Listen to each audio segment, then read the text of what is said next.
Hello, कैसे हैं आप सभी लोग? उम्मीद करते हैं कि अच्छे होंगे। रेलवे ज्ञान मंत्रा यूट्यूब चैनल में आप लोगों का स्वागत है। देखिए, जो आरआरबी एएलपी 2024 का सीबीटी 2 होने वाला है, उसके लिए हम लोग बेसिक साइंस एंड इंजीनियरिंग के न्यूमेरिकल पोर्शंस देख रहे थे। उसी क्रम में आज हम लोग देखेंगे उत्तोलक और सरल machine, lever and simple machines के बारे में देख लेंगे, उससे क्या फार्मूला है और कैसे क्वेश्चंस पूछे जा सकते हैं। थोड़ा सा एक बार हम लोग उत्तोलक देख लेते हैं, कितने टाइप के होते हैं, फिर उत्तोलक का मैकेनिकल एडवांटेज क्या होता है। इस टॉपिक से इस टॉपिक से बहुत सारे क्वेश्चंस पूछे जाते हैं, एक दो क्वेश्चंस तो पूछ ही लेता है और बहुत ही आसान होता है, आपसे गलत नहीं होना चाहिए। तो चलो शुरू करते हैं। उत्तोलक लीवर क्या होता है? लीवर एक तरह का सिंपल सा एक बीम होता है, रॉड होता है, छड़ होता है, जो एक पॉइंट पे फिक्स होता है, जो किसी एक पॉइंट पे फिक्स होता है और इसके दूसरे जो दो अन्य बिंदु हैं उस पर, एक पर हम एफर्ट लगाते हैं और दूसरे से हमें आउटपुट मिलता है, यानी भार उठाते हैं। सीधा सा उत्तोलक यही होता है। जो इससे पहला क्वेश्चन पूछा जाता है कि उत्तोलक का वर्किंग प्रिंसिपल क्या होता है। तो इसका जो वर्किंग प्रिंसिपल होता है वो बल आघूर्ण के सिद्धांत पर काम करता है। बल आघूर्ण के सिद्धांत पर काम करता है, ये आप लोग को मालूम होना चाहिए। जैसे मैं अगर यहाँ पर कोई फोर्स एफ लगा रहा हूँ और एक कोई बिंदु है और यहाँ से इसकी दूरी डी है, डी डिस्टेंस पे है, तो क्या करेगा, फोर्स लगाएगा तो यहाँ पर एक आघूर्ण जनरेट होगा। ठीक है, एक आघूर्ण जनरेट होगा, उसका वैल्यू क्या होगा, एफ इंटू डी। कुछ इसी प्रिंसिपल पर आपका उत्तोलक काम करता है। ठीक है, देखिए उत्तोलक में मेनली तीन बिंदु होते हैं। ठीक है, अब हम बात करते हैं उत्तोलक कितने प्रकार का होता है। तो उत्तोलक कितने प्रकार का होता है ये डिपेंड करता है, ये जो हमारा पी यानी एफर्ट, आयास, आलम्ब और भार होता है, इन तीनों की आपस में पोजीशन के हिसाब से उत्तोलक को वर्गीकृत किया गया है, यानी तीन पार्ट में डिवाइड किया गया है। फर्स्ट, प्रथम वर्ग के उत्तोलक, द्वितीय वर्ग के उत्तोलक और तृतीय वर्ग के उत्तोलक। ये जितना भी मैं इधर लिख रखा हूँ सबसे क्वेश्चन पूछा जाता है, बस आप ध्यान से सुनते जाइए मैं क्या क्या बोल रहा हूँ। ठीक है, उत्तोलक में मेनली तीन पॉइंट होता है, कौन कौन सा? पहला होता है आपका फलक्रम। ठीक है, फलक्रम यानी कि इसे हिंदी में आलम्ब बोलते हैं। ये वो बिंदु होता है जो फिक्स पॉइंट होता है। ठीक है, उसी के चारों तरफ फिक्स होता है, उसी के चारों तरफ आपका ये जो बीम रॉड होता है घूमता है या काम करता है। जो उत्तोलक का दूसरा पॉइंट होता है वो होता है भार यानी लोड। जो हम उत्तोलक यूज करते हैं उठाने के लिए या कार्य करने के लिए, जिस पे कार्य करते हैं, भार जो होता है उसे लोड बोलते हैं। और तीसरा क्या है, एफर्ट। ठीक है, तीसरा क्या है, एफर्ट। हिंदी में इसे बोलते हैं आयास। ये क्या होता है, आयास क्या होता है?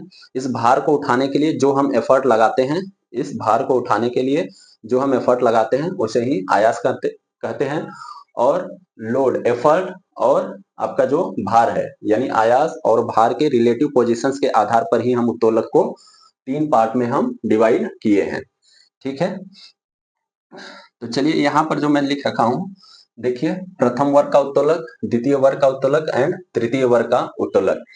ये याद करना बहुत ही इजी है, लेकिन इजी के साथ साथ बहुत ही ज्यादा कंफ्यूजन है। ठीक है, कि बीच में क्या आएगा। जैसे मैंने तीन पॉइंट लिख रखा है, एक लिख रखा है आयास, आलम्ब और भार, तो ये तीनों पॉइंट किधर किधर कौन से श्रेणी के उत्तोलक में आएंगे, यही इसी में कंफ्यूजन होता है। तो इसको याद करने के लिए एक सीधा सा ट्रिक है, आप लोग याद कर लीजिए। आभा, आभा, आया। ठीक है, आभा, आया। आजकल तो आभा लड़कों लड़कियों के नाम भी हो रहे हैं, तो आभा, आया। ये क्या है, ये हमेशा जो भी ये लिखा हूं मैं, हमेशा कहां पर होगा, मिडल में होगा। ये हमेशा कहां पर होगा, मिडल में होगा। बाकी और जो दो बचेंगे, टोटल उत्तोलक में तीन पॉइंट होते हैं, मैं यहाँ पर तीनों लिख रखा हूं, देखिए, आयास, आलम्ब, भार। तो बीच में ए होगा और बाकी जो दो बचेंगे वो इधर और उधर होंगे। ठीक है, तो देखिए, आ से क्या होता है, आ से होता है आपका आलम्ब। आ से क्या होता है आपका आलम्ब। भा से क्या होता है आपका भार। और आया से क्या हो जाएगा आपका आयास। आयास, आयास बोले तो एफर्ट। ठीक है, भार बोले तो लोड और आलम्ब को एफ से डिनोट करते हैं। ठीक है, तो देखिए, प्रथम ए एकदम सीरीज में लिखा है। आ मतलब प्रथम श्रेणी का उत्तोलक, भा मतलब द्वितीय श्रेणी का उत्तोलक और आया का मतलब तृतीय श्रेणी का उत्तोलक। तो अगर मैं पूछूं, आपसे यही पूछा जाएगा कि प्रथम श्रेणी के उत्तोलक में बीच में कौन रहता है, तो क्या आ जाएगा, आलम्ब यानी आलम्ब। और इसके दोनों साइड आपका क्या हो जाएगा, इसके दोनों साइड आपका क्या हो जाएगा, पी और डब्ल्यू। एक साइड पी हो जाएगा, एक साइड डब्ल्यू हो जाएगा। वैसे ही द्वितीय श्रेणी के उत्तोलक में क्या बीच में आता है आपका भार। यहाँ पर देखिए वहां से हो जाएगा भार, और तृतीय श्रेणी के उत्तोलक में क्या हो जाएगा बीच में आयास यानी कि एफर्ट। ठीक है, ये जो होता है प्रथम श्रेणी के उत्तोलक में आलम्ब बीच में होता है, द्वितीय श्रेणी में भार होता है, तृतीय श्रेणी में आयाम होता है। अब चलिए हम एग्जाम्पल देख लेते हैं। जैसे प्रथम श्रेणी उत्तोलक का सबसे अच्छा एग्जाम्पल है जो डेली लाइफ में यूज होता है, वही सब मैं लिख रखा हूं। पहला क्या है, कैंची। ठीक है, कैंची देखिए मेरे पास छोटा सा कैंची भी है, ये आपका क्या है प्रथम श्रेणी का उत्तोलक है। कैसे, देखिए ये जो है आपका जो मिडल पॉइंट है, मिडल पॉइंट ये है जो ये आलम्ब हो गया। ठीक है, मिडल वाला पॉइंट क्या हो गया आलम्ब, इसी के चारों तरफ घूमता है। और देखिए यहाँ से हम क्या लगाते हैं, ये जो पकड़ने वाला होता है एफर्ट लगाते हैं, यहाँ से एफर्ट लगाते हैं। और अगर हमें कुछ काटना हो, अगर हमें कुछ काटना हो भार के आपका बीच में, जैसे कागज काटते हैं तो ये भार बीच में हम यहाँ पर लोड अप्लाई होता है, ये बीच एक किनारे आता है, तो ये प्रथम श्रेणी का उत्तोलक है। वैसे ही तराजू भी क्या होता है आपका प्रथम श्रेणी का उत्तोलक है, ऐसे पकड़ लेते हैं बीच में। ठीक है, फिर एक साइड क्या होता है लोड रखते हैं और एक साइड हम एफर्ट लगाते हैं। फिर प्लायर या पिलास आप लोग देखे होंगे, साइकिल का जो ब्रेक लगाते हैं। ठीक है, ये नहीं पता होगा आप लोग को, साइकिल का जो ब्रेक लगाते हैं वो भी फर्स्ट श्रेणी के उत्तोलक में आता है। कैसे, ये साइकिल होगा आप लोगों को घर पे देख लीजिएगा। वैसे ही नेल कटर जिससे नाखून काटते हैं, नाखून काटते हैं वो भी कैसा होता है नेल कटर। देखिए बीच में क्या होता है, ऐसे होता है, ये ऐसे होता है, और यहाँ पर क्या होता है कुछ इस टाइप का नेल कटर होता है। जब हम इसको दबाते हैं एफर्ट लगाते हैं, ये इसका फलक्रम हो गया, और यहाँ पर नाखून रखते हैं तो कट जाता है। ठीक है, तो आपका नेल कटर भी क्या हो गया प्रथम टाइप का उत्तोलक हो गया। हैमर, एक कौन सा हैमर है, नेल निकालने वाला हैमर। कील, जो कील ठोकते हैं दीवार में ना या लकड़ी में, उसको अगर कील को निकालने वाला हैमर यूज करते हैं तो वो भी फर्स्ट टाइप का होता है।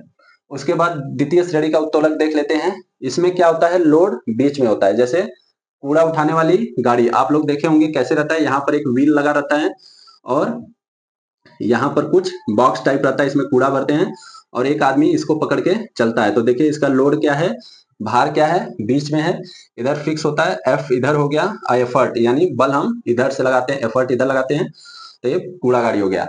वैसे ही सरौता क्या होता है, सुपारी काटने वाला, सुपारी काटने वाले का फिक्स पॉइंट इधर होता है।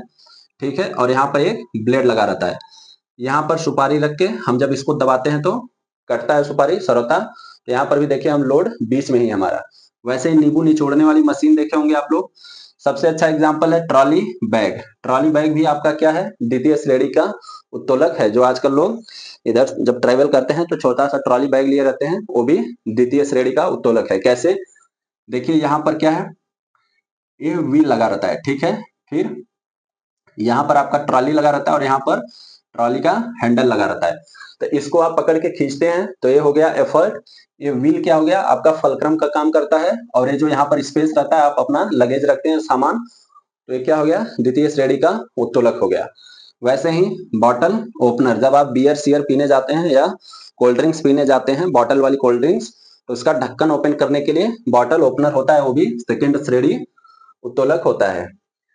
थर्ड श्रेणी का उत्तोलक जो है वो क्या है, आयास है। थर्ड श्रेणी के उत्तोलक में क्या है, एफर्ट हम लोग बीच में लगाते हैं, बाकी एक साइड फलक्रम होता है और एक साइड लोड होता है। जैसे चिमटा, चिमटा आप लोग जानते हैं कैसा होता है, ये क्या हो गया आपका चिमटा। तो देखिए यहाँ पर फिक्स हो गया, ये फलक्रम हो गया। यहाँ पर मान लीजिए आप रोटी पकड़ के, गोल सा रोटी है उसको पकड़ के उठाते हैं और बीच में एफर्ट लगाते हैं। चिमटे को हमेशा बीच में पकड़ के दबाते हैं कुछ चीज पकड़ने के लिए यहाँ, तो यहाँ पर हम क्या लगाते हैं एफर्ट लगाते हैं। वैसे ही स्टेपलर हो गया, चिमटा हो गया। स्टेपलर भी कैसे आपका तृतीय टाइप का उत्तोलक है। कैसे देखिए मैं बताता हूँ, ये हो गया स्टेपलर और यहाँ पर पिन लगा रहता है। ठीक है, यहाँ पर पेज जिसपे भी आपको स्टेपल करना है बीच में रखते हैं और इसको बीच से पकड़ के दबाते हैं, तो एफर्ट कहाँ पर लगा रहे हैं आप बीच में, तो इसलिए स्टेपलर भी तृतीय श्रेणी का उत्तोलक हो गया। हाकी स्टिक भी तृतीय श्रेणी का उत्तोलक होता है, और आपका ह्यूमन आर्म बाजू भी तृतीय श्रेणी का उत्तोलक होता है। देखिए जैसे मान लीजिए कि मैं कुछ चीज पकड़ के उठा रहा हूं, इधर तो कुछ है भी नहीं, क्या उठाऊं मैं। जैसे मान लीजिए आप हाथ में वेट पकड़ के उठाते हैं, हाथ में वेट पकड़ के उठाते हैं, कुछ 2 केजी 4 केजी का डंबल उठाते हैं, तो ये जो मसल्स पावर होता है ये यूज में आता है। एफर्ट हम कहाँ से लगा रहे हैं, मसल्स से लगा रहे हैं। लोड कहाँ है हमारा, इधर है, और आलम्ब का काम क्या कर रहा है, ये शोल्डर हमारा यहाँ पर ज्वाइंट है शोल्डर, ये आलम्ब का काम नहीं कर रहा है। ठीक है, इसको आलम्ब आप मत समझ लीजिएगा, आलम का काम कर रहा है, यहाँ से जुड़ा हुआ है जो कि फिक्स है, एफर्ट इससे भी लग रहा है, ट्राइसेप्स जो होता है ना, इससे एफर्ट लग रहा है। तो ये भी आपका ह्यूमन आर्म क्या होता है, थर्ड श्रेणी का उत्तोलक होता है। तो उम्मीद करता हूं कि आपको प्रथम श्रेणी, सेकंड श्रेणी और थर्ड श्रेणी का उत्तोलक क्या होता है वो समझ में आ गया होगा। और इससे बहुत सारा क्वेश्चन पूछता है, खास करके अगर कुछ नया पूछ दे, cycle brake, nail cutter, hammer, nail निकालने वाला hammer, trolley bag, bottle opener, ये सब आप थोड़ा सा ध्यान में रखना, आपसे पूछ सकता है। क्योंकि बाकी चिमटा हो गया, सरौता हो गया, नींबू निचोड़ने वाला मशीन, ये तो सबको पता है। चलिए, ये तो हमें पता चल गया। अब थोड़ा सा इसी में और आगे देख लेते हैं, इसी में थोड़ा सा और आगे देख लेते हैं। ये प्रथम श्रेणी का उत्तोलक है, ये द्वितीय श्रेणी का उत्तोलक है, ये तृतीय श्रेणी का उत्तोलक है। देखिए इसमें क्या होता है ना, कभी कभी पूछ देता है कि लोड और जो आप एफर्ट लगा रहे हो और जो एफर्ट लगा के जो लोड उठा रहे हो, उन दोनों की दिशा क्या होती है। तो आप ध्यान रखिएगा कि फर्स्ट श्रेणी के उत्तोलक में एफर्ट का डायरेक्शन और लोड का डायरेक्शन दोनों अपोजिट होता है। ठीक है, फर्स्ट श्रेणी में एफर्ट का डायरेक्शन, जिस दिशा में आप एफर्ट लगा रहे हैं उसके अपोजिट दिशा में लोड का डायरेक्शन होता है। बाकी सेकेंड श्रेणी और द्वितीय श्रेणी में, थर्ड श्रेणी में क्या होता है, दोनों का डायरेक्शन सेम होता है। एफर्ट का और लोड का डायरेक्शन सेम होता है, चाहे वो ऊपर की ओर हो या नीचे की ओर हो, उससे नहीं मतलब है, दोनों का डायरेक्शन दिशा सेम होता है। कैसे मैं बोल रहा हूं, देखिए जैसे ये फलक्रम आलम्ब है, ये क्या है, प्रथम श्रेणी का उत्तोलक है। देखिए इसके क्या है, पी इस दिशा में लग रहा है, यानी इसको घुमाओगे, इसके परितः घुमाओगे, इसके इस पॉइंट के अबाउट इसको रोटेट करोगे, तो इसका क्या है, एंटी क्लॉकवाइज डायरेक्शन है। और इस लोड का क्या डायरेक्शन है, क्लॉकवाइज डायरेक्शन है। ठीक है, इस लोड का डायरेक्शन क्या है, क्लॉकवाइज डायरेक्शन है, CW। इसीलिए प्रथम श्रेणी के उत्तोलक में क्या है, एफर्ट का और लोड का डायरेक्शन दोनों अपोजिट होता है। बाकी दूसरे और तीसरे प्रकार के उत्तोलक में दोनों का डायरेक्शन सेम होता है। एक चीज आपको ये याद रखना है। उत्तोलक में थोड़ा सा और आगे बढ़ते हैं, जो कि पूछा जाता है वो है मैकेनिकल एडवांटेज, लिवरेज या यांत्रिक लाभ से क्वेश्चन। मैं किसका बात कर रहा हूँ, एमए का मतलब क्या होता है, मैकेनिकल एडवांटेज और या लिवरेज। इसको हिंदी में क्या बोलते हैं, यांत्रिक लाभ। यांत्रिक लाभ, ये क्या होता है यांत्रिक लाभ। तो देखिए मैकेनिकल एडवांटेज जो होता है, ये सीधा सा आप लोग बस इतना जानिए कि जो आप लोड उठाते हो, लोड डिवाइडेड बाई के एफर्ट। ठीक है, एफर्ट, हमने लोड को हमेशा W से दिखाया और एफर्ट को हमेशा E से दिखाया या P से। एफर्ट को E से या P से, किससे भी दिखा लो, P से। चलिए अब देख लेते हैं कि प्रथम श्रेणी उत्तोलक, द्वितीय श्रेणी उत्तोलक और तृतीय श्रेणी उत्तोलक का मैकेनिकल एडवांटेज कितना होता है। तो देखिए अगर मैं प्रथम श्रेणी उत्तोलक बनाऊं, यहाँ पर प्रथम श्रेणी उत्तोलक बनाऊं ऐसे, तो आपको पता है कि प्रथम श्रेणी के उत्तोलक में क्या होता है, आपका आलम्ब जो है बीच में होता है, आलम्ब जो है बीच में होता है। ये हो गया F, यहाँ पर मान लीजिए P लगा रहे हैं और इधर लोड W है। ठीक है, यहां से मान लीजिए इसको क्या है, A है, ये क्या है आपका फलक्रम है, इसे F लिखिए, ये क्या है, C है, और ये क्या है, B है, AB और C। तो मैंने अभी बताया था कि क्या है आपका आलम, उत्तोलक किसके सिद्धांत पर काम करता है, आघूर्ण के सिद्धांत पर काम करता है। तो देखिए अगर ये फिक्स पॉइंट है तो इसका P आघूर्ण इसके परितः क्या होगा, P के द्वारा इसके परितः आघूर्ण क्या हो जाएगा, P multiplied by AC, P multiplied by AC। और इस W द्वारा इसके परितः आघूर्ण क्या होगा, W वेट लग रहा है, भार, और इसके बीच का डिस्टेंस कितना है, BC। ठीक है, ये दोनों आपस में बराबर होंगे। या अगर हम इसको लिखें तो इसको W बटे के P इधर रहने दीजिए, और इसको क्या लिख दीजिए, इधर क्या आ जाएगा आपका AC बटे के BC। इतना समझ पाए या नहीं। तो इसको हम लोग और क्या लिख सकते हैं, मैकेनिकल एडवांटेज को AC डिवाइडेड बाई BC। ठीक है, यहां पर AC देखिए क्या है, AC को बोलते हैं भार भुजा, AC को बोलते हैं आयास भुजा, एफर्ट आर्म, क्योंकि इसी आर्म द्वारा एफर्ट लग रहा है तो इसे एफर्ट आर्म या आयास भुजा कहते हैं। और ये जो B से लेके CB है, इसे क्या बोलते हैं, भार भुजा, क्योंकि इस भुजा पे भार आ रहा है तो इसे क्या बोलते हैं, भार भुजा। तो अगर अब हम मैकेनिकल एडवांटेज लिखें तो क्या हो जाएगा आपका W डिवाइडेड बाई P, या फिर इसके बराबर क्या हो जाएगा AC डिवाइडेड बाई BC। ठीक है, इतना आप लोग समझ गए, इसको अब थोड़ा सा माइंड में रखिए। अब देखिए 3 केस हो सकता है, क्या क्या हो सकता है 3 केस। यहां से देखिए पहला केस जो हो सकता है वो क्या हो सकता है, AC बराबर BC। जैसे ही हम AC बराबर BC लिखेंगे, मैकेनिकल एडवांटेज क्या हो जाएगा आपका 1। जैसे ही AC बराबर BC लिखेंगे, मैकेनिकल एडवांटेज क्या हो जाएगा आपका 1। या इस केस में बोले तो जितना आप भार लगाएंगे उतना ही वेट उठा सकते हैं, ठीक है। इस केस में लोड और एफर्ट दोनों बराबर होगा। सेकंड केस क्या हो सकता है, सेकंड केस क्या हो सकता है आपका, सेकंड केस ये हो सकता है कि AC is greater then BC। Second case क्या हो सकता है कि एफर्ट आर्म जो है वो लोड आर्म से बड़ा हो। तो इस केस में आपका मैकेनिकल एडवांटेज क्या होगा, रख के देखिए AC आपका बड़ा है BC से। जैसे मान लीजिए AC आ गया 5 और BC आ गया कितना 4, तो कितना आ जाएगा 1.25, 1.25 आ जाएगा। यानी इस केस में मैकेनिकल एडवांटेज आपका 1 से बड़ा होगा, 1 से बड़ा होगा। और जब मैकेनिकल एडवांटेज 1 से बड़ा होगा तो इस केस में क्या होगा आपका P is greater then W। Mechanical advantage 1 से बड़ा होगा, इस केस में क्या होगा आपका P ग्रेटर देन W, ठीक है। उल्टा लिख दिया क्या मैं, मैकेनिकल एडवांटेज जब 1 से ज्यादा होगा तो इस केस में जो आप लोड उठाएंगे वो हमेशा एफर्ट से ज्यादा होगा। इसका मतलब क्या है, जब मैकेनिकल एडवांटेज ज्यादा होगा तो आप कम ही बल लगाकर अधिक से अधिक भार उठा सकते हैं। इसीलिए बोला जाता है जो मशीन होता है, सिंपल मशीन या कॉम्प्लेक्स मशीन जो होते हैं, उनका मैकेनिकल एडवांटेज बहुत ही ज्यादा होता है। जैसे इसका आप एक एग्जाम्पल सीधा सा ले सकते हैं, क्या, वो जो बड़े बड़े गिर्डर्स उठाते हैं, जेसीबी टाइप का होता है, उसको क्या बोलते हैं, क्रेन। क्रेन देखे हैं आप लोग, उसका मैकेनिकल एडवांटेज बहुत ज्यादा होता है, ठीक है। कम ही एफर्ट में बहुत ज्यादा लोड उठा देता है वो। थर्ड केस क्या हो सकता है आपका, थर्ड केस ये हो सकता है कि AC is less than BC, यानी ए वाला जो लेंथ है वो इससे छोटा है। तो इस केस में आपका क्या होगा, मैकेनिकल एडवांटेज 1 से कम हो जाएगा, 1 से कम हो जाएगा। और इस समय आपको छोटा सा भी लोड उठाने के लिए बहुत ज्यादा भार लगाना पड़ेगा, छोटा लोड उठाने के लिए भी बहुत ज्यादा बल लगाना पड़ेगा। तो हम देख रहे हैं कि प्रथम श्रेणी के उत्तोलक में क्या है, मैकेनिकल एडवांटेज 1 के बराबर हो सकता है, 1 से ज्यादा हो सकता है और 1 से कम भी हो सकता है। मैकेनिकल एडवांटेज या यांत्रिक लाभ क्यों अधिक होना चाहिए, उसके पीछे रीजन यही है कि आप कम से कम बल लगाकर अधिक से अधिक भार उठा सकते हैं। इसी में थोड़ा सा और देख लेते हैं। ये तो हो गया प्रथम श्रेणी का।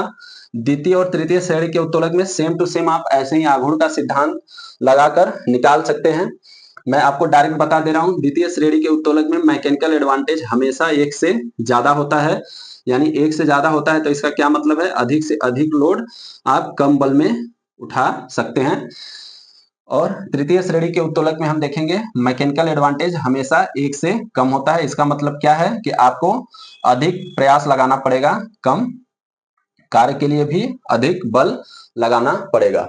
तो यहाँ पर जो पूछा जाता है कि प्रथम श्रेणी, द्वितीय श्रेणी, तृतीय श्रेणी का मैकेनिकल एडवांटेज कितना होता है, तो देख लीजिए प्रथम का 1 भी हो सकता है, लेस देन भी हो सकता है, ग्रेटर देन भी हो सकता है। सेकंड का ऑलवेज आपका ग्रेटर देन होता है और थर्ड श्रेणी का उत्तोलक में ऑलवेज लेस देन 1 होता है। चलिए उत्तोलक में बस इतना ही है, इससे ज्यादा नहीं पूछा जाएगा।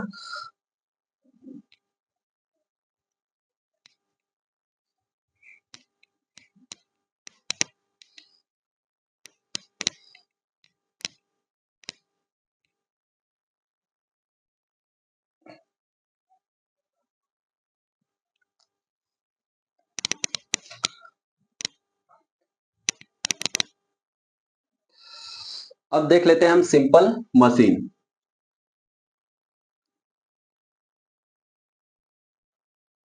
सिंपल मशीन देख लेते हैं, सरल मशीन देख लेते हैं। सरल मशीन देखो वह मशीन होता है जो आपके दैनिक जीवन का कार्य आसान कर दे, सीधी सी परिभाषा इसका यही है। जैसे मैं आपको क्या समझाना चाह रहा हूं, पहले कुछ छोटे छोटे डिफिनेशन है उसको मैं बता देता हूं। देखिए मशीन की जब भी बात करेंगे वहां पर क्या आता है आपका इफिशियंसी, ईटा से लिखते हैं। इफिशियंसी बराबर क्या होता है, आउटपुट अपॉन इनपुट, ठीक है। कितना आपको कार्य मिल रहा है उसके लिए आप कितना कार्य दे रहे हैं, उन दोनों का जो अनुपात होता है उसे क्या बोलते हैं, इफिशियंसी, ठीक है।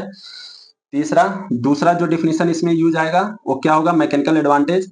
अभी अभी आप लोग पढ़ के आ रहे हैं क्या होता है, लोड डिवाइडेड बाई के एफर्ट, ठीक है।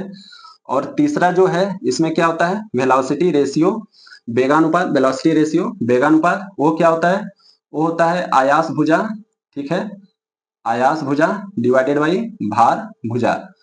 ये दोनों क्या होता है अभी मैं बताऊंगा। इसके बाद जो आता है, अब इसके लिए थोड़ा सा एक छोटा सा डायग्राम बना लेते हैं, आपको समझा देते हैं। देखिए मैं ये सब कैसे लिख रहा हूँ। मान लीजिए कि क्या है, ये पुली, पुली भी क्या होता है, एक सिंपल मशीन ही होता है। जो पुली का फॉर्म होता है वो क्या होता है, एक सिंपल मशीन ही होता है। एक आपका पुली है, यहाँ पर आप क्या कर रहे हैं, एफर्ट पी लगा रहे हैं, और एफर्ट पी लगा के आप क्या है, भार डब्लू उठा रहे हैं, ठीक है। एफर्ट पी लगा के एक भार डब्लू को उठा रहे हैं, इसको हम खींच रहे हैं तो ये उठ रहा है। क्या, कुएं में से जब पानी निकालते हैं तो ऐसे ही पुली लगा रहता है, इधर आप डोरी पकड़ के खींचते हैं और फिर यहाँ से आपका बाल्टी ऊपर आता है, ठीक है। कुछ उसी टाइप का मैकेनिज्म है। तो देखिए अगर मैं बोलूं, जब इस पी को आप नीचे एक्स डिस्टेंस तक खींचते हैं, नीचे एक्स डिस्टेंस तक खींचते हैं, तो ये जो भार है ये भी उठ के कहाँ चला जाएगा, एक्स डिस्टेंस तक चला जाएगा। ये भार जो है यहाँ आ जाएगा, और ये भी कितना डिस्टेंस ट्रेवल कर लेगा, मान लीजिए कि वाई डिस्टेंस ट्रेवल करता है।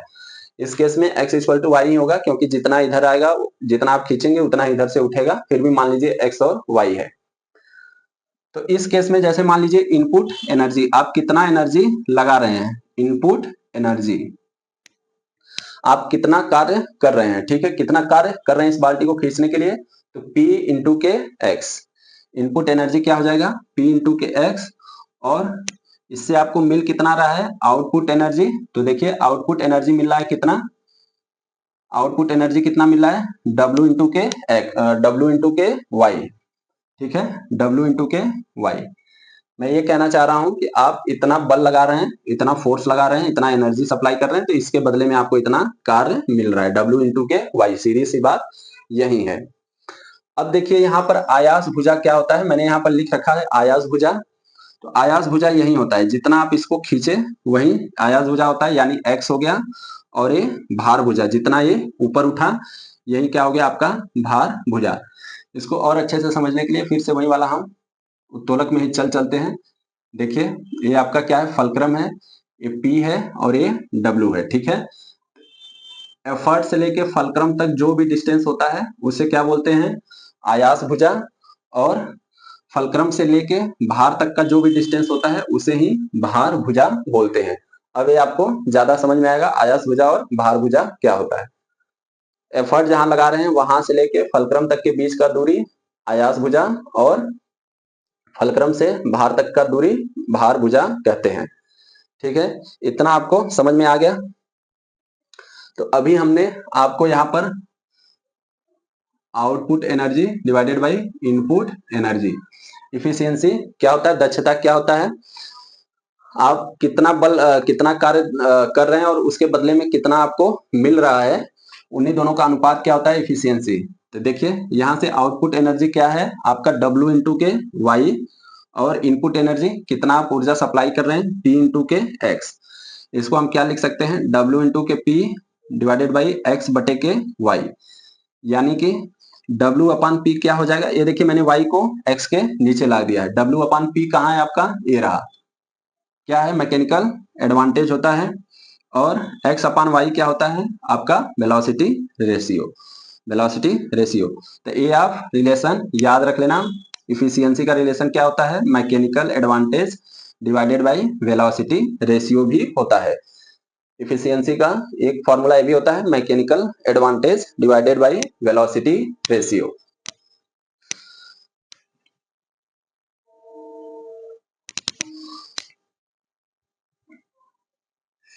देखिए अगर मैं बात करूं, अब हम बात करते हैं मशीन का। मशीन के बारे में हम पढ़ रहे थे, वो थोड़ा सा इससे पहले आप लोग को डिफिनेशन बताने लगे छोटा छोटा।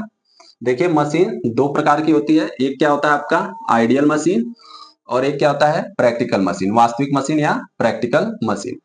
आइडियल मशीन क्या होती है कि सिर्फ एक काल्पनिक मशीन है, ऐसा कोई मशीन नहीं होता है। आइडियल मशीन को ये मानते हैं कि इसकी इफिशियंसी 100% होती है, यानी आइडियल मशीन में कोई भी फ्रिक्शन घर्षण नहीं होता है, जितना हम बल दिए उतना ही उधर से हमको कार्य मिल गया, ठीक है। इस टाइप की मशीन को हम आइडियल मशीन कहते हैं।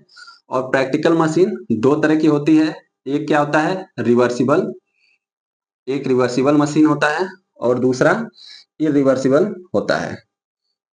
रिवर्सिबल और इरिवर्सिबल इसको आप लोग देखना। अगर हम रिवर्सिबल मशीन की बात करें तो इसका जो इफिशियंसी होता है वो ग्रेटर देन 50% होता है। ठीक है, इफिशियंसी के आधार पर ही मैं बता रहा हूँ। आइडियल मशीन का इफिशियंसी 100%, रिवर्सिबल मशीन का efficiency greater than 50% but less than 100%, और इरिवर्सिबल मशीन का इफिशियंसी लेस देन 50%। और इरिवर्सिबल मशीन को हम लोग क्या बोलते हैं? सेल्फ लॉकिंग मशीन भी बोलते हैं। सेल्फ लॉकिंग मशीन भी बोलते हैं।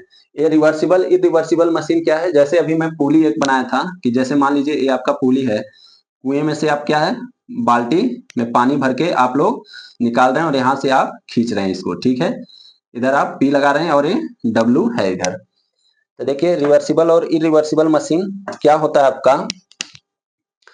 रिवर्सिबल मशीन यही होता है कि जब आप एफर्ट लगाना छोड़ देते हैं तो ये उल्टे डायरेक्शन में भी कार्य करना शुरू कर देता है। ठीक है, मतलब सीधे और उल्टे दोनों डायरेक्शन में कार्य करता है। जैसे आप अभी इधर फोर एफर्ट लगा के पानी निकाल रहे हैं, कुएं से बाल्टी खींच रहे हैं और गलती से आपके हाथ से डोरी छूट गया, एफर्ट लगाना आप बंद कर दिए तो फिर से अंदर चला जाएगा। ठीक है, मतलब विपरीत दिशा में भी काम करने लगेगा, उल्टे दिशा में काम करने लगता है। तो इसको क्या बोलते हैं? Reversible machine. और रिवर्सिबल मशीन के लिए क्या कंडीशन है कि इसकी इफिशियंसी 50% से ज्यादा होना चाहिए। इरिवर्सिबल मशीन क्या है? इरिवर्सिबल मशीन ये है कि अगर आप एफर्ट लगाना छोड़ भी दे तो जस का तस रहता है, पीछे नहीं होता है। जैसे इसका सबसे अच्छा एग्जांपल है स्क्रू जैक। ये स्क्रू जैक क्या होता है? गाड़ी उड़ी पंचर हो जाता है तो आप लोग देखते हैं गाड़ी के नीचे लगाकर घुमा घुमा के गाड़ी को उठा के टायर खोलते हैं। मैं किसका बात कर रहा हूँ? जैसे मान लीजिए ये स्क्रू जैक का बेस हो गया, ये आपका स्क्रू जैक हो गया। यहाँ गाड़ी उठाने के लिए एक सपोर्ट सिस्टम होता है और यहाँ पर एक चक्री लगा रहता है और इसमें क्या है? थ्रेड बना रहता है, सब थ्रेड बना रहता है। इसमें रॉड लगा के आप लोग इसको घुमाते हैं। इसको जब आप घुमाते रहते हैं तो ये ऊपर उठता है, लेकिन इसको घुमाना छोड़ देते हैं तो क्या ये नीचे आता है? क्या ये नीचे नहीं आता है, सेल्फ लॉक हो जाता है। इसी को बोलते हैं इरिवर्सिबल मशीन या सेल्फ लॉकिंग मशीन, और इसकी इफिशियंसी लेस देन 50% होता है। तो इतना चीज आपको मालूम रहना चाहिए इस मशीन में। अब देखिए मैंने बताया कि output energy, input energy Px और आउटपुट एनर्जी Wi है।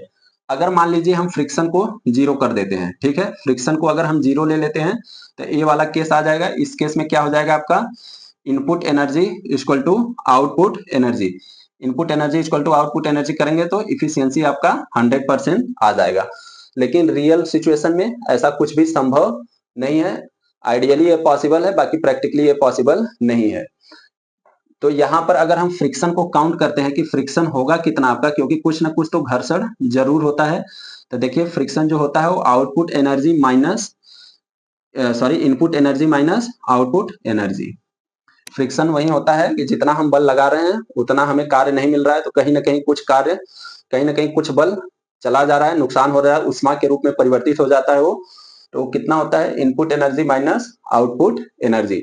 इतनी बात आपको समझ में आ गई, आ जानी चाहिए। तो अगर हम देखें कि रिवर्सिबल के लिए क्या कंडीशन होता है, रिवर्सिबल मशीन के लिए क्या कंडीशन हो सकता है, तो देखिए रिवर्सिबल मशीन के लिए जो कंडीशन होता है वो क्या होता है कि आपका जो आउटपुट एनर्जी होता है ना वो फ्रिक्शन से ज्यादा होता है। इसको भी आप थोड़ा सा याद रखिएगा। और इरिवर्सिबल के केस में क्या होता है? फ्रिक्शन ही ज्यादा होता है, किससे? आपके आउटपुट एनर्जी से। जब आप इसको देखिए आउटपुट एनर्जी कितना है, अभी मैंने बताया आउटपुट एनर्जी कहाँ आपका? W into y. W into y is greater than friction कितना है आपका? तो फ्रिक्शन हो जाएगा आपका Px माइनस डब्ल्यू वाई। ए डब्ल्यू वाई इधर चला जाएगा तो डू W y is greater than Px। ठीक है, तो जब अब आप इसको क्या करेंगे, इसको आप ऐसे लिख सकते हैं क्या? मैं क्या लिखना चाह रहा हूं? W y divided by Px is greater than 1 divided by 2। Wi divided by Px is greater than 1 divided by 2। और देखिए अभी मैंने इफिशियंसी का फॉर्मूला क्या बताया था? Output energy divided by input energy. Output energy कितना आपका? Wi, इनपुट एनर्जी कितना है? Px। तो Wi और ये क्या है? Wi डिवाइडेड बाई Px क्या है आपका? इफिशियंसी ही निकल के आया है। तो इफिशियंसी इज ग्रेटर देन 50%। 1/2 को हम 50% लिख सकते हैं। तो देखिए यही मैं यहाँ लिखा हूँ, इफिशियंसी इज ग्रेटर देन 50%। इसके लिए क्या कंडीशन होता है कि आपका आउटपुट एनर्जी जो है वो फ्रिक्शन से बड़ा होता है। इरिवर्सिबल के कंडीशन में आपका एफिशिएंसी 50% से कम होता है, और इस केस के लिए क्या कंडीशन है, friction is greater then output energy. देखिए इतना आप लोग देख लीजिए, बाकी जो भी कंफ्यूजन हो पूछ सकते हैं। बाकी एक इसमें और बच गया है, सिस्टम ऑफ पुली। पुली का सिस्टम बच गया है, वो देख लेंगे किसी क्लास में, नेक्स्ट क्लास में, नहीं तो बहुत ज्यादा लंबा हो जाएगा। तब तक आप लोग इस पे न्यूमेरिकल प्रैक्टिस कर लीजिए। Bye bye.